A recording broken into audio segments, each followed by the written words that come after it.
Ladies and gentlemen, I bring to you BlitzHerz, the podcast where Steelers football is unfiltered. Yeah, you know what it is. Black and yellow, black and yellow. Yeah, you know what it is. Everything I do it big. Yeah, that's not when I pulled up the line. That's good. Reppin' my town. Roethlisberger and time goes to the back of the end zone, and it is caught for a touchdown. Black stripe, yellow paint. They can pick down here from the gun. Steelers show blitz. Here they come. He gets it away, and it's picked off at the goal. Shake, sway inside. My engine roaring. Fires, intercepted. Picked off at a pick six. Minka Fitzpatrick is an absolute bull. But there's nothing you could tell them. Picked off Polamalu. Push to start. Yeah. You know what it is. Everything I do it big. Yeah. That's not when I pulled up the lot. That's not in my town. Big it on everything. I'm going down from my wings and my diamonds. I'm in yellow, black and yellow, black and yellow, black and yellow. Gotta All right, welcome to BlitzHerz podcast with your host Maeshaila, as I am kicking off this episode with my very special guest, Mr. Christopher Carter from Locked On Steelers podcast, and he also writes and works for Pittsburgh's Post-Gazette. Christopher, how are you doing on this day? Thank you for joining. I'm very good today. How you doing, Maeshaila? Thanks for having me on the show. Hey, I'm doing well, just hanging in there. Obviously, these past 2 weeks has been crazy. This has been an extreme offseason for this Pittsburgh Steelers team, who, well, didn't start off at its best, but didn't end the season at its worst, as they did finish the season 9-8. And obviously, when you go from a football team that was 2-6 and 3-6 to not being even in the hunt to being one of the last souls standing for a playoff berth, and like I've said on numerous episodes before, a Joe Flacco-less interception away from being in the playoffs. How do you feel about the 2022 season? How do you feel about this team heading into this season as we get started with this? Well, I think one of the biggest objectives of 2022 was to find identities. And that was the biggest thing you had with a lot of young players like Kenny Pickett, even with guys like Najee Harris and Pat Freiermuth and an offensive line that needed to find an identity. And you needed to find it quick for these guys, because the Steelers and Mike Tomlin, they needed to find a trajectory. Everyone knew that going into that season, they weren't going to be a team that was going to be a real contender. This was a rebuilding year for them. The question was, how well could they rebuild? How much progress could they make with guys? Could they find a way to string together wins? And they did. And I think it's important to note that they did in the second half of the season, especially when they got their best player back in TJ Watt. All that said, I think that the Steelers put themselves in a strong position for a lot of young players to believe in themselves, to say, hey, you know what? We struggled, but we also fought back. We had some success. Now we know what things we need to work on and how we can be better in 2023 and beyond. To me, that was a success if you were looking at it objectively. If you were thinking that the Steelers were going to go into the playoffs and dominate or anything like that, I think that you were a little mistaken there. I think we all kind of knew last year was kind of that rebuilding year, but to finish with a winning record, that's a pretty strong way, and especially the way that they finished it with the adversity that they overcame that year. Yeah, I agree with you, Christopher. And I think a lot of people, especially me, when we walked into this organization as fans, from a fans base standpoint or a fandom standpoint, to be more exact, we walked into basically Ben Roethlisberger, who retired like a year ago, a little over a year now, being the final piece to that championship team that was missing. Like, he was practically playing plug-in that eventually turned into the dominator and the guy to take over. And it's real hard to come from that to back to where you were in 2003 or 2004, when you were trying to figure out, similar to what you was figuring out this past season with Ben and Tommy Maddox back in 2003, 2004, to similar to what you had been dealing with this past season with quarterbacks, Mitchell Trubisky, who's a 6-year veteran, and then you got Kenny Pickett, who you drafted out of Pitt. Many people wanted him to start right away. Obviously, that didn't happen. Thank God it didn't, because I don't think it was wise, just me, to throw a rookie right under the, right in the mix. Maybe he had it to start right away. Maybe he didn't, but I think that was more of a safety standpoint than anything else. Um, Speaking of which, we talked about rookies. The NFL draft has just passed. Mm-hmm. This being said, we're gonna kick off this episode. We're recapping without question what was one of the best drafts in the NFL that the Pittsburgh Steelers has ever done in the past 20 years, at least. They've had plenty of good ones, but this one, I'm pretty excited. I'm really, for the first time in a hot minute, I'm actually excited for football season to start, just because I want to see what these rookies are going to do this year on this team. So, as we are now about to recap the NFL draft, what are your overall thoughts on this team as, the draft is over with? How you think they did on the draft? What you think they could have done better if they could? Where do you think they went wrong a little? Give me your overall opinion.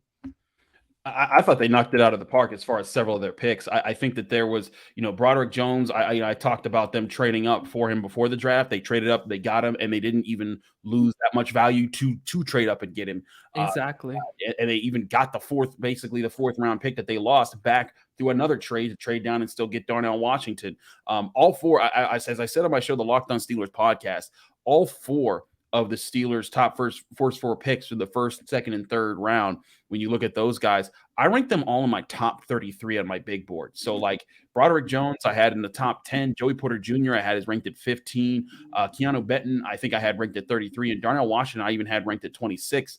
It was interesting that he fell with the knee injury that was rumored to scare some teams away. But you look at the value that they got there. All four of those guys fit needs that the Steelers have.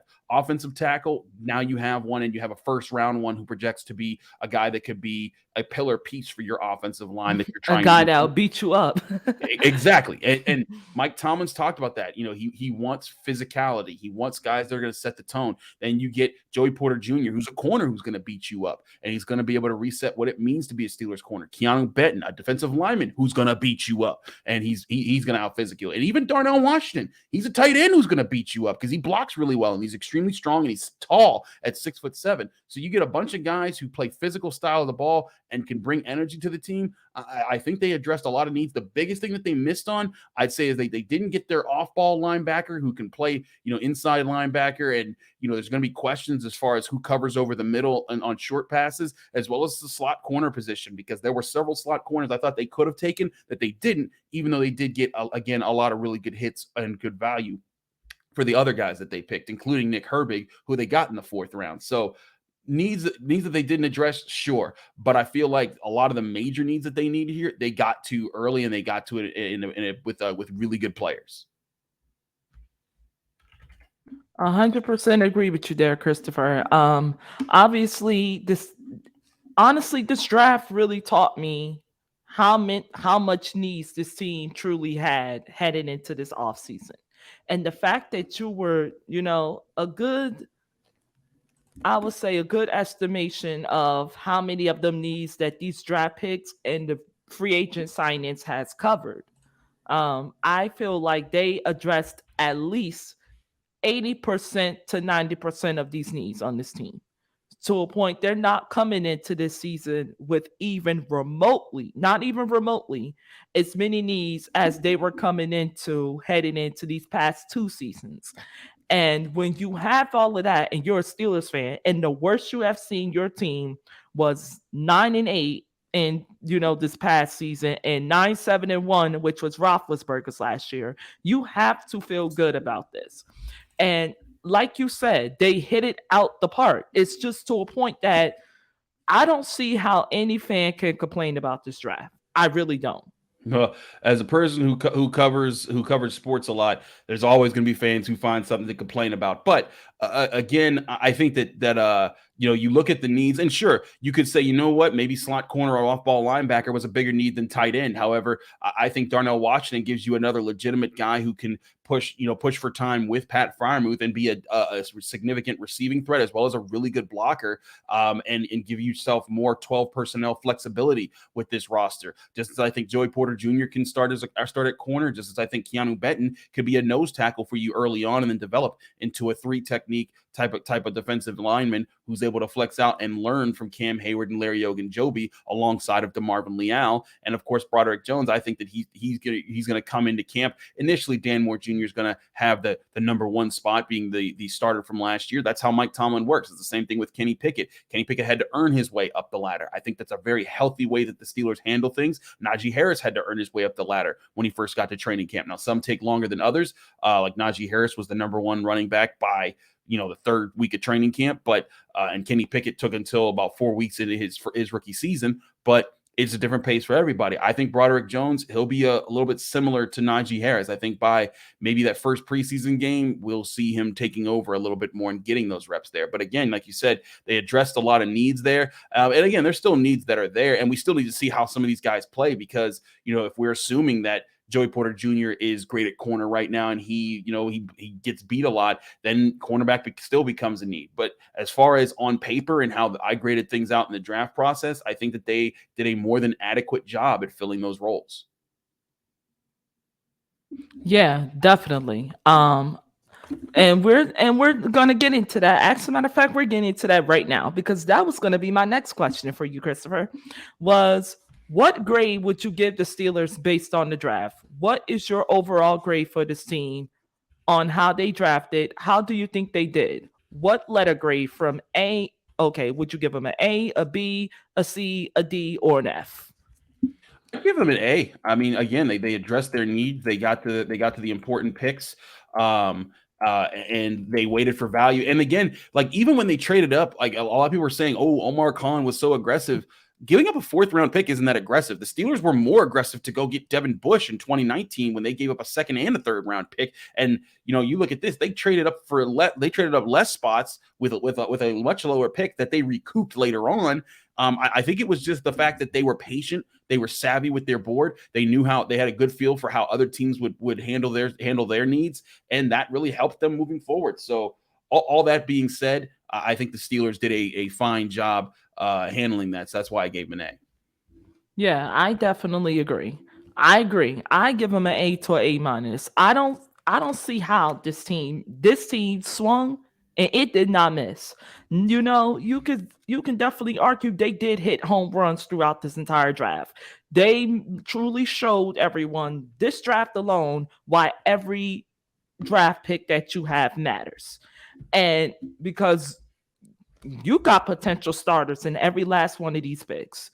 Darnell Washington, Joey Porter Jr., you got, Broderick Jones. You have, who else we're missing? Nick Herbig, who I think is going to be a huge, if I got a dark horse pick. Okay.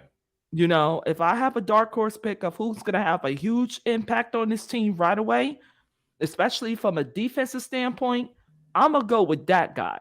I see his highlights in Wisconsin, and you know what? That guy is no joke. I don't even understand how he fell that far. And there's just one team, and I mean it's in the most humble way, that will make you pay for allowing talent to fall into later rounds. And that team, for the past 20 years, if it ain't the New England Patriots, it's our fellow Pittsburgh Steelers. They have truly made the best out of the late round talents. We have DeAndre Hopkins. You can consider Pat Freiermuth and George Pickens late rounds because those were 1st round projectors and who fell the late rounds. It's so many to name. Antonio Brown is another one. It's just been so many. And honestly, Darnell Washington and Nick Herbig is about to join that list, in my opinion. I would not be surprised if these two just start popping off right away, especially with, Nick Holcomb and all these other guys right there to guide them. And then you got TJ, you got Cam, and a lot of people are forgetting about that part.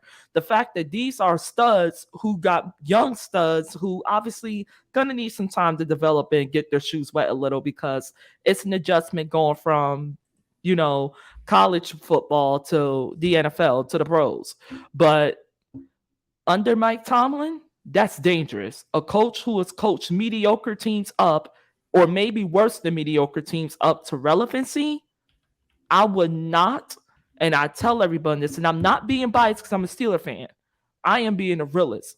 They better pray. If you're not the Kansas City Chiefs and you're in the AFC, you better pray these draft picks doesn't work out for the Pittsburgh Steelers. Because if you're not them for these next 5 to 10 years, and this includes the AFC North Division, I would not want to play this team for the next 5 to 10 years, especially coming into this year because you don't really know what's coming in a good way. It's a good way for us Steelers fans. I feel like the only question mark we're really going to have heading into this season is our offensive coordinator, Matt Canada. But we're going to get into him later on in this episode as well. But we talk about the rookies. And we talk about which ones can be dark horse, which ones are expecting to pop like ASAP, who's going to have the biggest pop. So with that being said, which rookie are you expecting to have the biggest pop in the Steel City their first year on the Steelers?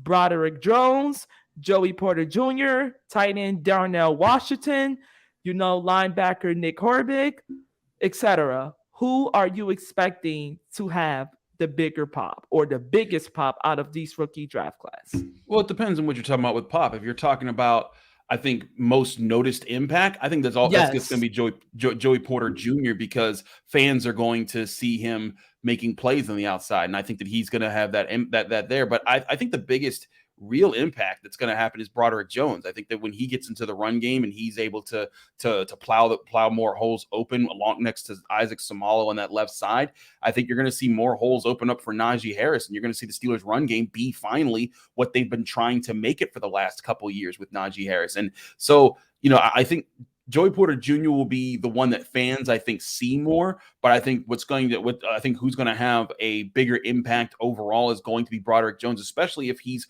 working in concert with the rest of the offensive line, because that's a big part of it too. It's not enough to be a good offensive lineman. You have to be a good offensive lineman who's working well with his teammates.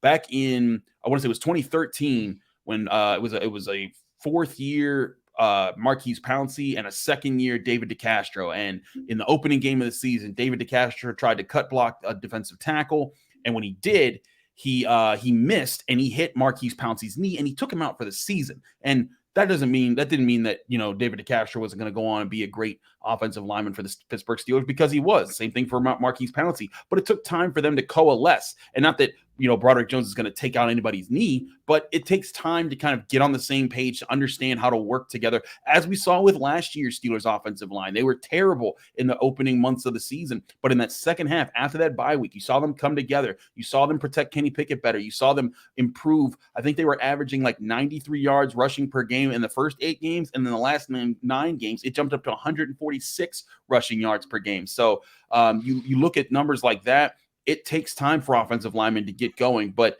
to answer your question, I think Joey Porter Jr. will be the one that I think fans notice the most. But I think Broderick Jones is going to really have the biggest impact when that offensive line starts really going.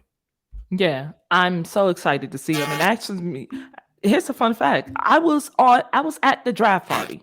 I went to the draft party hosted here in Pittsburgh last week when, Joey Porter Jr. was announced as the 32nd overall pick. I was right there. I was watching the Cameron Hayward podcast live. Hopefully I could get him up here one day if he ever watches this. But yeah.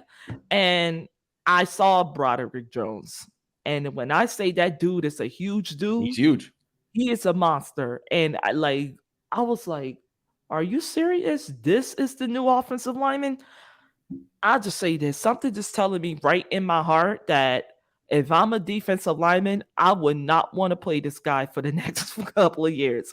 He just looks like the type of player that, without question, will beat you up. Like, that's the vibe I get from him. And then it really stunned me on Cameron Hayward's podcast when he interviewed him. Mm-hmm. And he was asking, what is us Steeler fans going to get out of you in your first year, or what can they expect from you? And he told them straight up, they got themselves a dog. And I'm like, okay, you look like somebody who will beat someone up. You're telling someone that you will beat them up on that, on that defensive line, on that offensive line. So it's like, I'm really excited to see what he's going to do because Najee, to me, loves to run to the left side. I feel like that's his favorite side to run.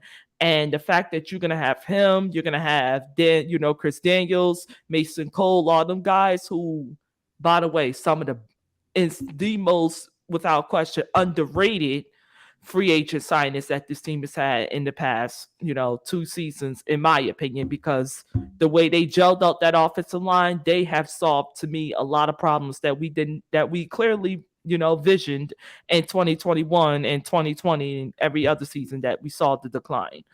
But moving on, because we now have to speak about divisional competition, speak about, the conference and all this.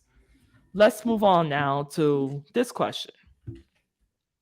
How does the Steelers now stack against the other teams in the AFC after the NFL draft, in your opinion? I think it depends on, how some things work out. I liked the Ravens draft class. If you look at how they play, I mean, Zay Flowers, I covered him in the ACC. He's a heck of a playmaker. Trenton Simpson, a linebacker that I thought would have been a good pick for the Steelers as well. Caillou Blue Kelly, a guy that had connections to Mike Tomlin, all guys there that I really thought were of really good value for them. And so I'm interested to see how well do the Ravens put things together. They got Lamar Jackson's deal done. They brought in Odell Beckham Jr. They got the Zay Flowers kid. Can this offense fly now with a new offensive coordinator? There's a lot of questions that still need to be answered there. And how will their defensive line look with no Calais Campbell? Can Roquan Smith carry the load at linebacker and keep that defense competitive? That's still a big question mark with the Ravens. The Browns, I still don't put much stock in, what the Browns have been doing. I just, I think it's Cedric Tillman was a good pick. I wasn't a big Siaki Ika guy or a big DeJuan Jones guy. So I think that they're in a position where, they got some work to do. Maybe Deshaun Watson, comes into form and becomes a superstar quarterback that they traded for him to get. But I don't think that, I don't see that happening with them. But the biggest question is going to be the Bengals. The Bengals have been the top dogs in the division for the last 2 years.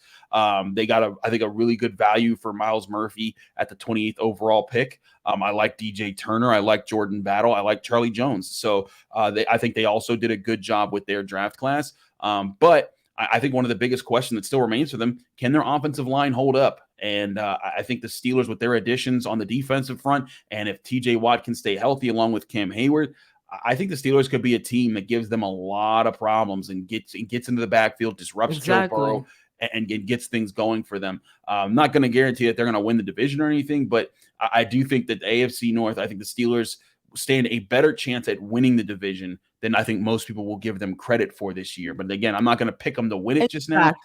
I think we can look at this and say objectively the Steelers have gotten better this offseason. Now it's just a matter of can the guys who were first-year guys last year and second years, can they take significant steps forward? If Kenny Pickett's a much better quarterback this year and he shows all the progress that we started to see last year, great, awesome. But if he stagnates, if he's kind of still figuring things out, that could slow things down for the Steelers, and that could make life a little bit harder, especially against some of these AFC North teams who I think will be pretty competitive. Yeah, and that's the thing that bothered me. And you know what? It was something that was said that really bothers me real quick. And I actually have to bring this up again. I brought it up the last time, the last episode when I had Brian McFadden as my special guest up here. So that you spoke about the AFC North, you spoke about how competitive it is, and you can guarantee the Steelers going to win the division. You cannot. I think both sides, in my right opinion, it's understandable because this team has gotten better. This is not going to be the same hot mess team that we knew it was going to be headed into, last season. So I got to ask this question right here because I would like to know from your perception is this right here, because this is the thing that really just got to me a little bit when I saw this on Twitter and I asked, and a lot of people, didn't like this comment, and neither did I. So when Pro Football Focus made a post about who will win the AFC North, or who will, correct me, win the AFC North next season, former Bengal player Chad Ochocinco had, let's just say, a little trash talk towards the other three teams in this division when he, and I quote, stated, with all due respect to the other three teams that made roster improvements this offseason, there's still nothing any of them can do, even with the draft coming up, that can put them in contention to win the AFC North. Hashtag respectfully with the tiger emoji. Yeah, I Now, mean, what do you think about that? it's not. I don't see it as a big deal. I mean, it's Chad Ochocinco. He's a legendary Bengal. He's a guy who made his career there, and still has a lot of ties to to the Bengals organization, and he roots for them, and that's natural for guys. I mean, there's a lot of ex Steelers that root for the Steelers all the time, so I don't Right. think that's that big a deal. It's just it's him being being supportive and a fan of his own guys, but. I do think Chad Ochocinco is entitled to his opinion, and I think the Bengals are going to come in as favorites this year. They still have Joe Burrow, they still have Jamar Chase, they still have T. Higgins, they still have they've won the division 2 straight years. They went to the Super Bowl 2 years ago. They almost got back there again this year. So I think that there's a lot of meat on the bone of the Bengals, but I do think this as well. I think that losing both their starting safeties is going to be a challenge for them. I think that they're going to have to make some changes. Lou Anamorato, their defensive coordinator, I think he's done a spectacular job for the Bengals in getting them ready for playoff games and making some key adjustments on defense. But now, how is he going to operate with a lot of new guys in the secondary? How are they going to take steps forward? And again, that offensive line, Jonah Williams hasn't worked out. They didn't get one of the premier offensive tackles of this draft class, or any offensive tackle of this draft class. I think that could be a spot where the Steelers take advantage of things. So I Huge think it's going to be advantage. some good battles this year. Yeah, and that's the thing that really bothered me about that tweet, because it's like, I get where you're coming from.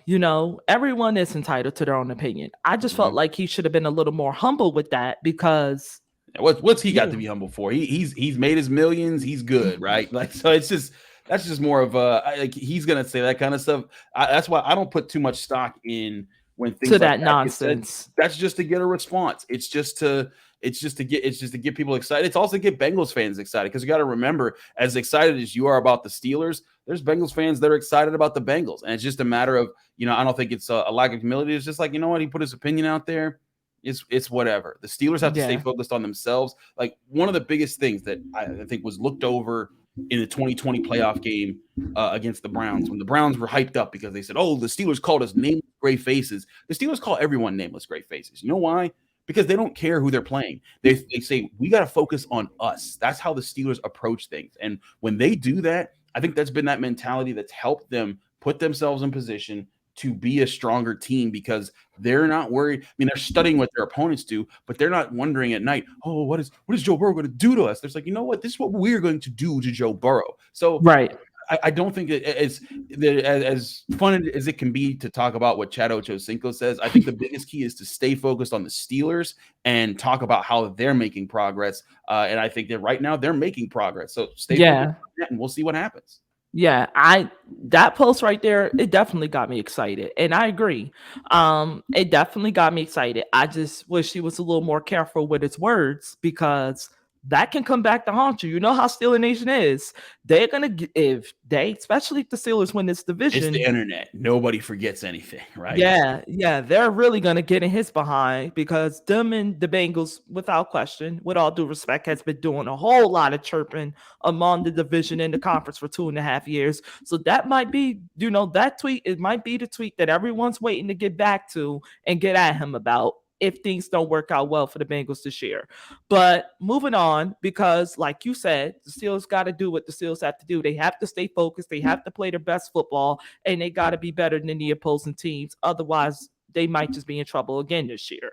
With that being said, we, without question, already established this, that offensive coordinator Matt Canada is without question the biggest question mark heading into this season, because that's the one thing that a lot of people still to this day ain't sold on, and rightfully so, because of the fact of this alone.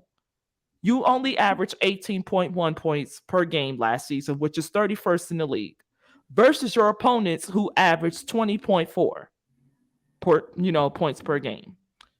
308 season total points versus your opponents who averaged 346 total points. Then you had a total, of 29 season touchdowns versus your opponents who averaged 37. So it tells us, even with all the injuries, how solid our defense really was, but our offense, not so much.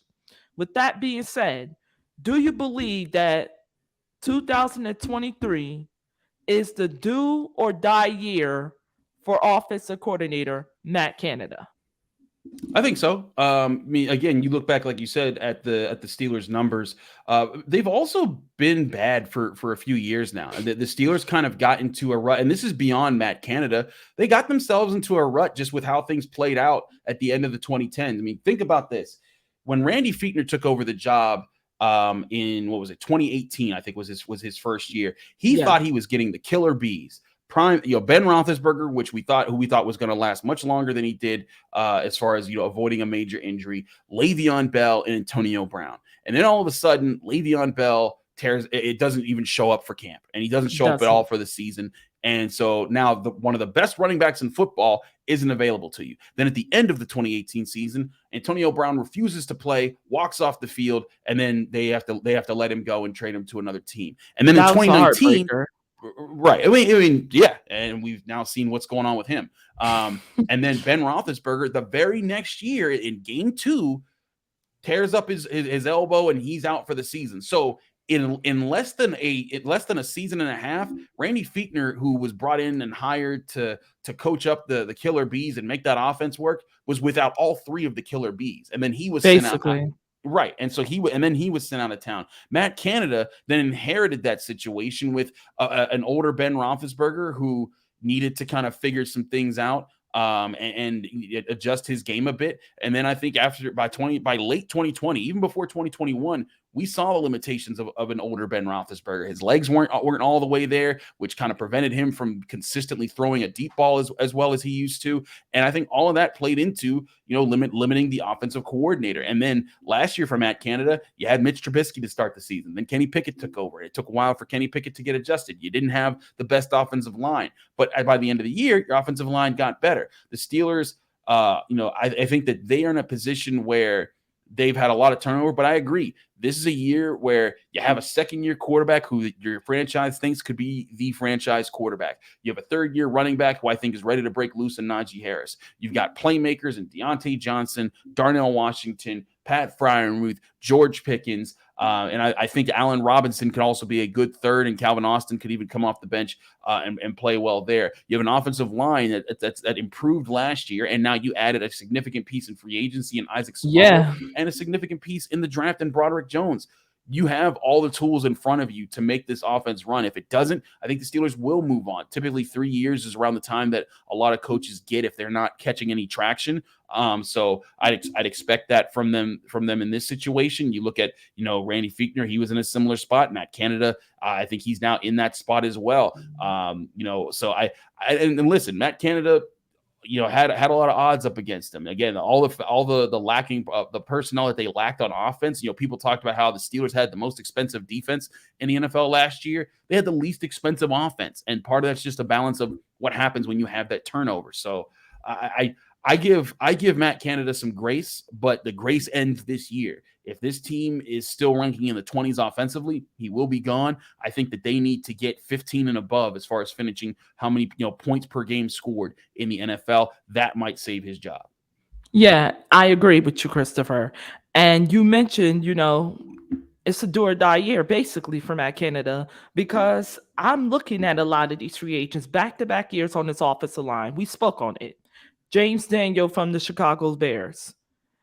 Mason Cole from the Minnesota Vikings, who, in my rightful opinion, has solved a lot of these other issues on the offensive line that are no longer there.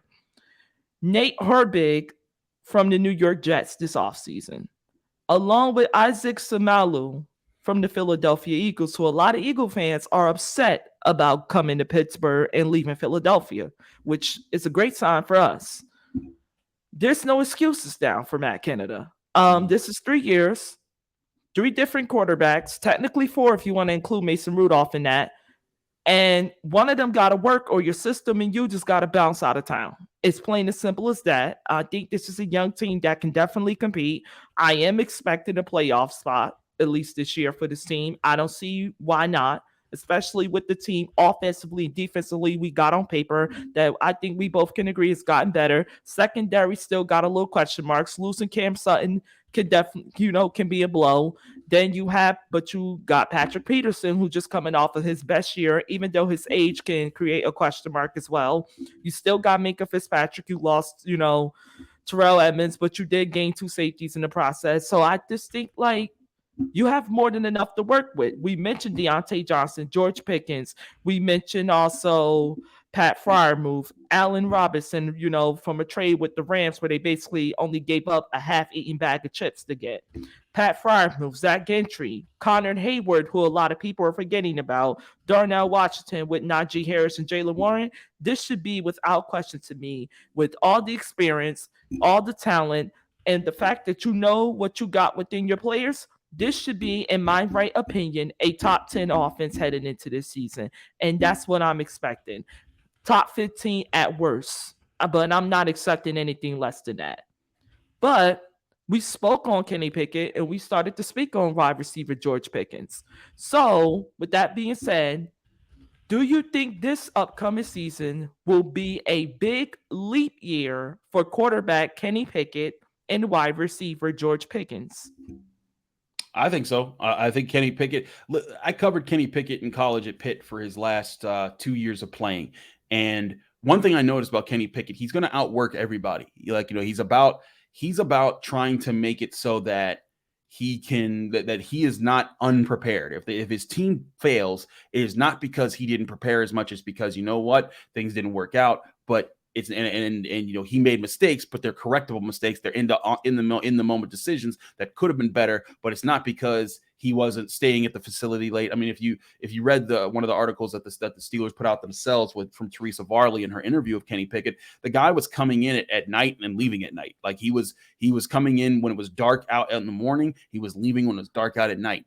That's just the work ethic that he's always had. When he was at Pitt, he did a lot of those things. So I really think Kenny Pickett is ready for a big leap. I also think George Pickens getting time to build with Kenny Pickett. I think he's going to fill out his frame a little bit more because he's a little bit skinnier, and I think he's going to get a little bit stronger this year.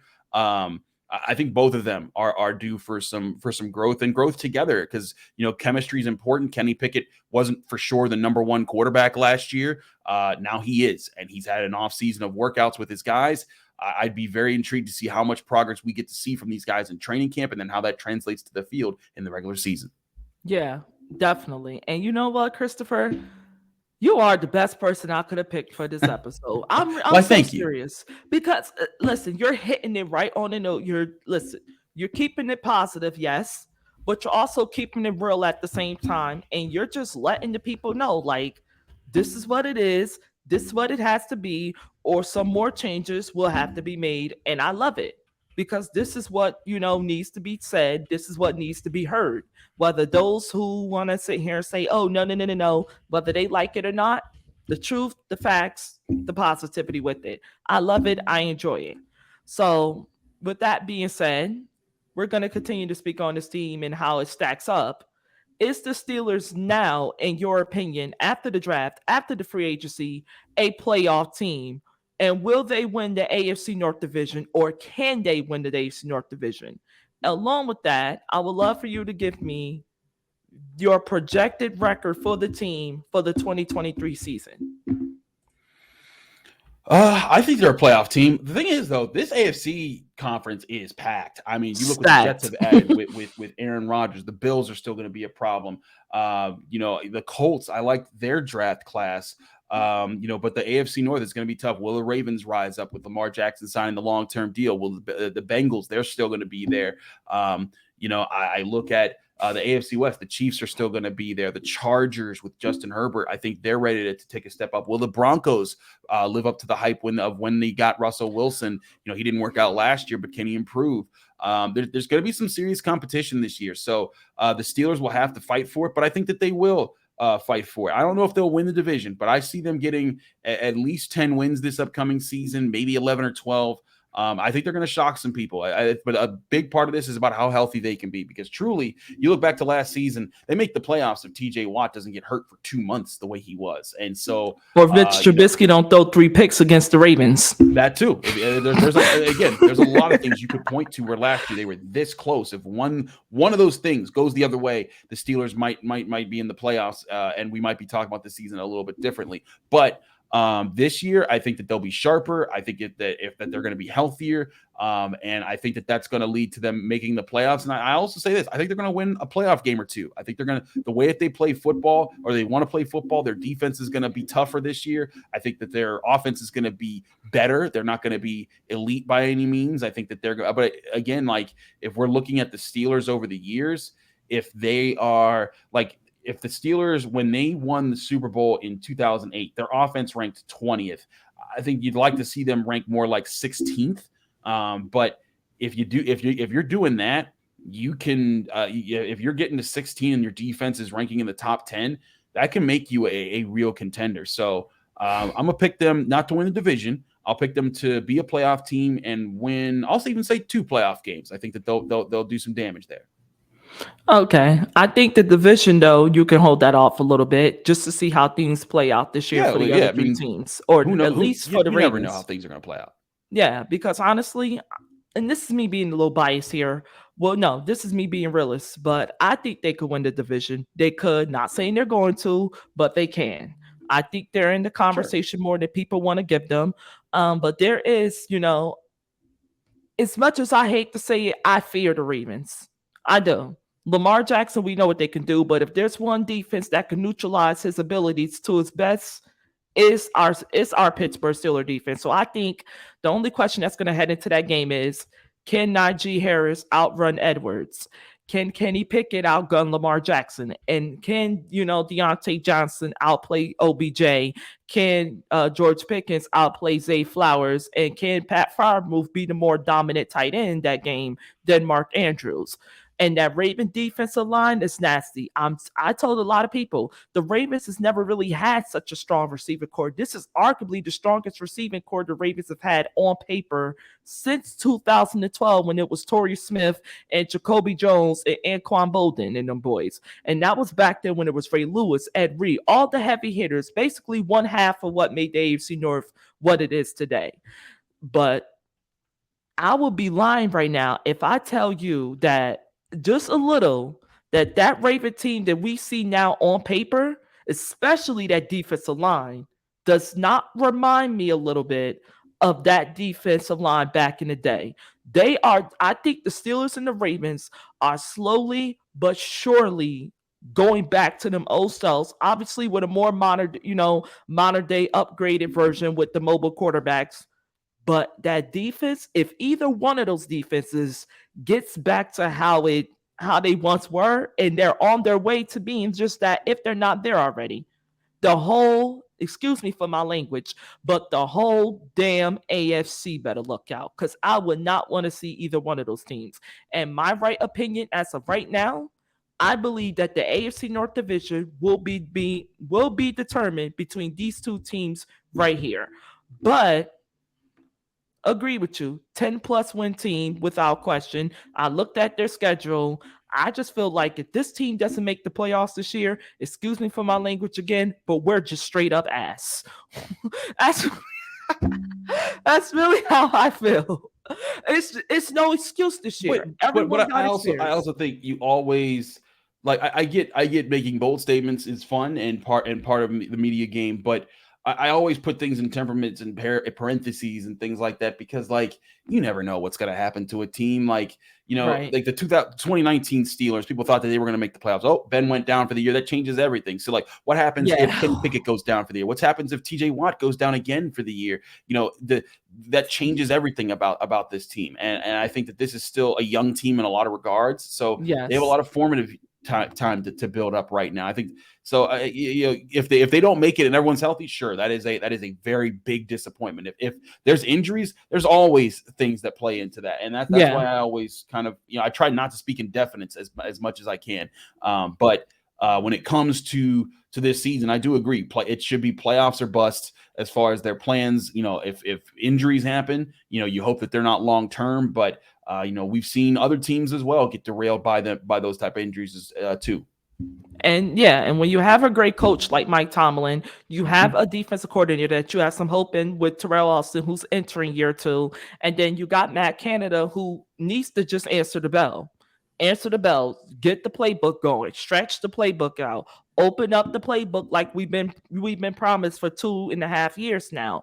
Get it going. Trust Kenny. Hand Kenny the keys. I think if Matt Canada does that and this defense plays as well as it did week 1 or even close to it, we got a playoff team, and you know what? We just might have AFC North champions. I would not be surprised if this division turns down between the Pittsburgh Steelers and the Baltimore Ravens. I would not be surprised. But Christopher, one more question before I have to let you go here, buddy. Okay. And the question is this right here. We talked about your podcast that you co-host, Locked on the Steelers. Is there anything new that could be coming to that podcast that people like I and other Steeler fans or people who just love listening to you in general, is there anything new coming to Locked on Steelers that we should be looking out for or be excited about?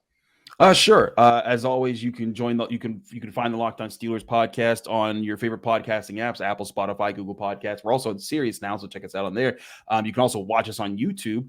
That's awesome. But one thing that we've done on the show, we've done a call line where if you really wanted a question answered on the show by myself and or the guests that we bring on, like Arthur Moats, former Steeler, Jenna Harner of Channel 11, several different Steelers reporters who have been on the beat for many years.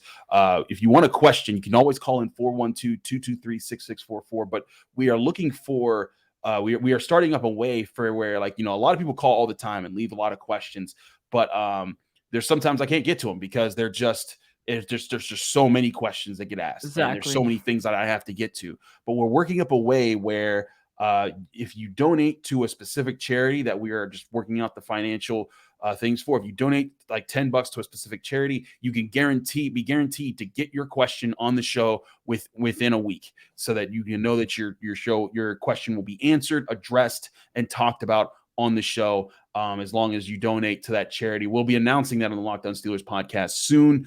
So stay tuned for that. But as always, we stay consistent with the Locked On Steelers podcast. We're not sensational. We don't try to, break headlines. We try to analyze, talk about, give you a good conversation so you can get through your work week and enjoy some talk about your Pittsburgh Steelers.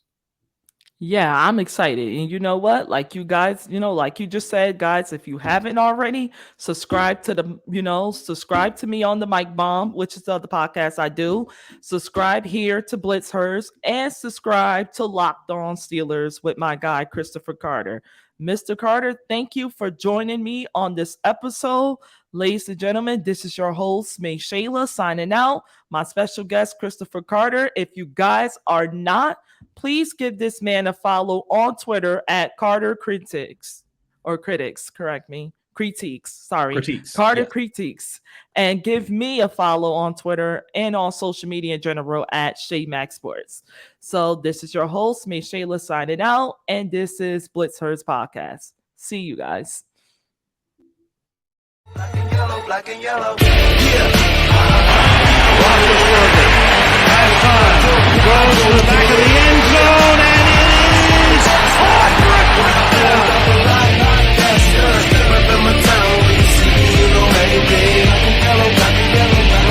fires, intercepted, picked off at a pick six. Minka Fitzpatrick is an absolute bullhawk. They can pick down here from the gun. Steelers show blitz. Here they come. He gets it away, and it's picked off at the goal. Picked off Polamalu. Pedal to the metal, got you right here taking game. I'm balling out on every level. Hear them haters talk, but there's nothing you can tell them. Stay a million, got another pressure.